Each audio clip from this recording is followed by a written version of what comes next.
elder statesmen and women who are committed to achieving the unity and good governance of Nigeria under a suitable People's Democratic Constitution.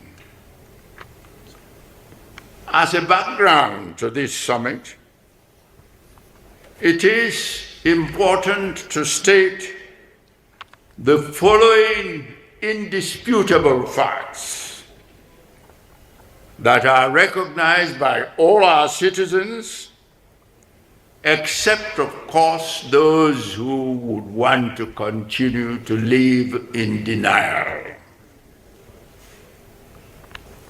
First, Nigeria is a pluralistic country. And like all successful pluralistic countries around the world, for its stability and maximal development, its constitution must address its pluralism by being formulated by elected representatives of its diverse peoples. Our present 1999 Constitution, as amended, is not such a constitution. It was not democratically formulated. It was instead imposed on the country through a decree by the military administration. And the governance system derived from it is not only non-inclusive, but also induces over-expenditure of the nation's resources on administration rather than on capital development. Hence, the need for a new constitution made by the peoples of our country. There are also equally incontrovertible facts about the current situation in our country. First, there is serious insecurity of life and property, with kidnappings and killings happening virtually every day in most parts of the country, especially in the Middle Belt, the Northeast, the Northwest regions, where not only huge numbers of life and property are regularly lost, but also farmers are no longer able to go to their farms, thereby impacting adversely on the country's food supply.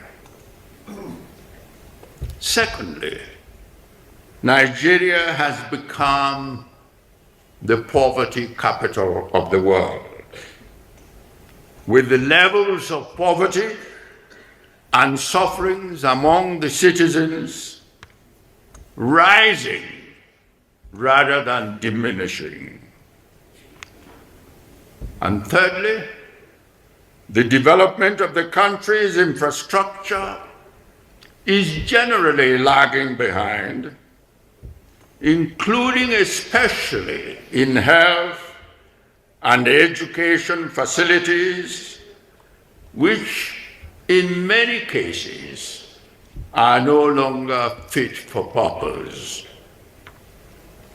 Fourthly, there is eroding sense of national unity within a pluralistic country that is still struggling to become a nation.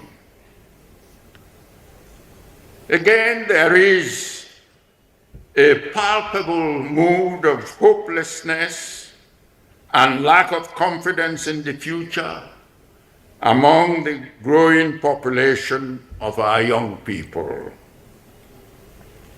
And overall, the present 36 federating units are obviously incapable of generating and sustaining the pace of national development achieved in the early years of our independence under the 1963 Constitution. In organizing this national summit, the patriots are of the view that the incontrovertible facts that I have mentioned can be more effectively reversed if our pluralistic country is given a more credible and truly federal constitution, democratically made by the Nigerian people, a constitution that would be in sync with the constitutions of successful pluralistic countries around the world. To those who say that the fate of a country depends primarily on its leadership, I say that the constitution from which the system of governance is derived largely determines the character of the people who get elected or appointed to govern the country from the three arms of the government. It is therefore my hope that the deliberations of this summit, which has in attendance so many leaders of thought and representatives of the country's major socio-cultural groups, as well as representatives of the important women and youth sections of our society, will produce recommendations on the key elements of the desired new constitution and the process of its actualization.